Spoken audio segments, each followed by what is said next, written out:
So that was the second flyover today that nobody told me about, so I started a little bit prematurely. We'd like to welcome everybody again, and I know what you're thinking, biggest Pond Master staff party ever. But it's not, it's better than that. We're here to join Maggie and Mal in marriage. My name's Alex Getzfried, for anyone who doesn't know. We all live together, where I consider us family. This is my first time officiating a wedding, so please like it on Yelp if you enjoy the ceremony after. And if not, I'm sure you could find my father or Corey at the bar and you can talk about what an idiot I am. We would like to thank and welcome the Honorable John Bopp and Mrs. Mandy Bopp, Maggie's parents, and her 4 brothers for being here today. Maggie has a judge for a father and 4 brothers. I'm pretty shocked that John even made it here. We would also like to thank John and Nancy Malnowski, John's parents, and John's 3 sisters for joining us. The support group that Nancy and John's 3 sisters have put out for Maggie are probably the reason why she's still around. You have all been there for them through thick and thin, and they'll need your support down the road.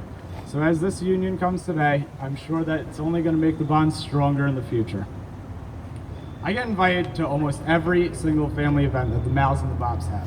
Between these 2 families, they have a lot of family events. You can't even make it to all of them. Your 2 families have always provided a strong support system, and that's what's beautiful about today.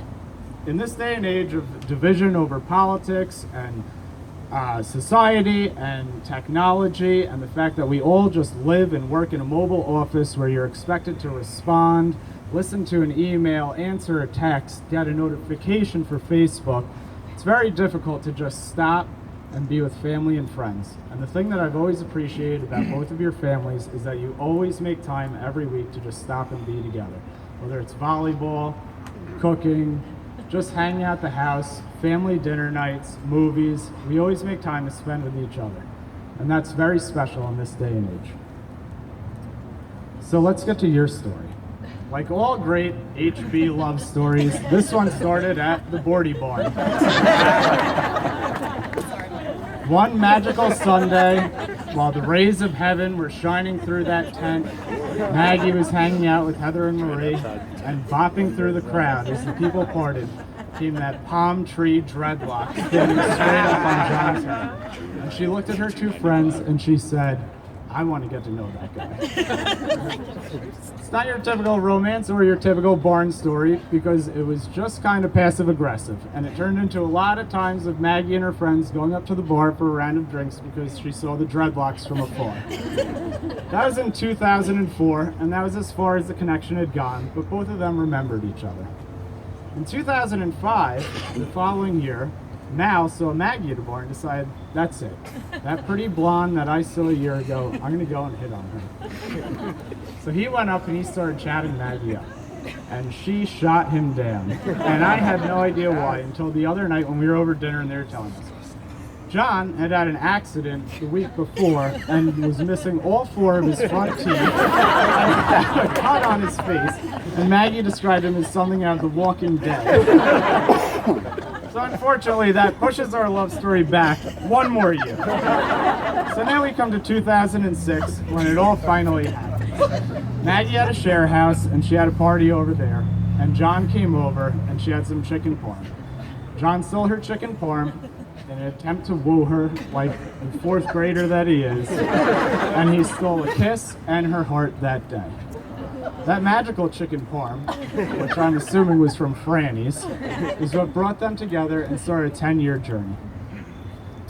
We all moved in together the following year, and that's where I feel that I come into the story, is that I was John's friend, but as soon as I moved in, Maggie and I hit it off, and we just became so close. Maggie, who John at the time said is too pretty to be smart, was attending lawyer school.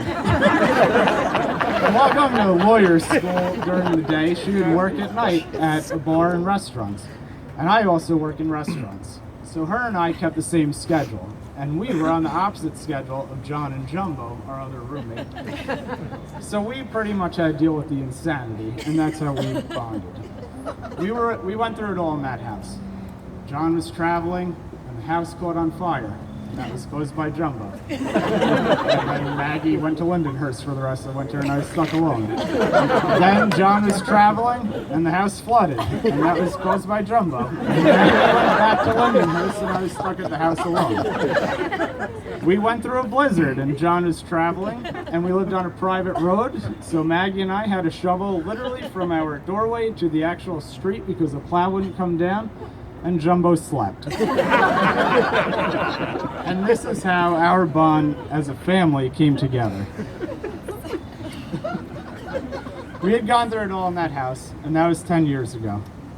After those past 10 years of living, working, and playing together, Mal finally decided he was going to ask the question. So at a family dinner at the Bop's house, he asked Judge Bop in a private room if he could take his daughter's hand in marriage. What neither of them realized during this conversation is that Maggie and Gordon were in the room next to it and could hear everything that they were saying. And as they were yelling at the wall, "Please stop, I don't want to hear this," and Maggie was putting her fingers in her ear and doing the la la la thing, they heard it all, and John was given permission to ask for Maggie's hand in marriage. Now, that part of the story is beautiful, but unfortunately it led to another 6 months of torture for Maggie. I don't know if any of you have played any games, board games with Mal, but he operates by his own rules. I call these Mal rules, and he just basically does what he wants and tells you how it's going as it goes along. That's pretty much how the engagement went. So for 6 months, any activity, no matter how mundane, whether it was just getting an egg sandwich and going down to the beach, Maggie put on her best outfit. She got her hair all done. She did her makeup. But no question. She ran a half marathon. Fastest one ever. Fastest one ever. Had her hair done. Had her makeup done. There is no ring at the end of the finish line. So while we were talking about this over the dinner, Mal said to me, "It's how I always operate. As soon as she was about to give up, that's when I knew I got her." So this was in August of 2015. They were in the bay. Mal was on his paddleboard, Maggie was in a kayak. And Mal bumped into her, and he said, "Hey, babe, will you marry me?" And thank God he didn't drop the ring. So that story brings us to today. I asked Maggie and Mal over the past few months what they want to do about vows. This is when I really knew that Mal was serious about this, because he is one of my best friends and somebody that I know always has something to say about everything. And I have never seen him more weird or silent in my entire life. So we kind of had to loosen up, and we took a step back, and we started talking about everything that's important to them. And they said to me, "We don't want to do scripted vows. We want you to talk. We want to have a short, sweet, fun ceremony, and then get to the party." But what they did was they started talking to each other naturally. And when they said that stuff, I wrote it down, and I want to share it with you today. So Maggie said to John, "Thank you for showing me so much of the world. You always see the good in life and people. You never raise your voice, even when I'm looking for a fight. Thank you for being my favorite person ever. I look forward to what our future brings." And John, after he had recovered from his panic, looked at Maggie and he said, "At the end of the day, who is the person you want to hang out with the most, even if it's just doing yard work? For me, it's you. I traveled alone for many years. My first trip alone after we were together, I realized that seeing the world is great, but it's much better seeing it with you, Maggie." So that was the story of how they came together and how they allowed me to be a part of such a special occasion. Do you, John Anthony, take Maggie Bop to be your lawfully wedded wife, to have and to hold in sickness and in health, in good times and in bad, for richer or poorer, keeping yourself unto her for as long as you both shall live? And do you, Maggie Bop, take John Anthony to be your lawfully wed husband, to have and to hold in sickness and in health, in good times and in bad, for richer or poorer, keeping yourself unto him for as long as you both shall live? I do. John and Maggie will now exchange rings as a symbol of their love and fidelity. Sorry.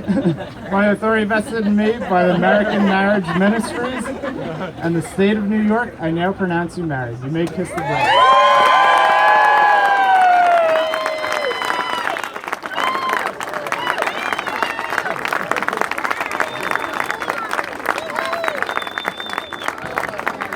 Thank you, everyone. God bless you and carry the good word.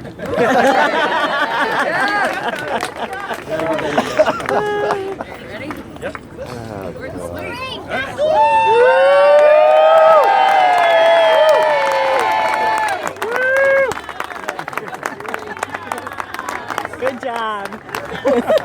Nice job. Carry the good word, Goat.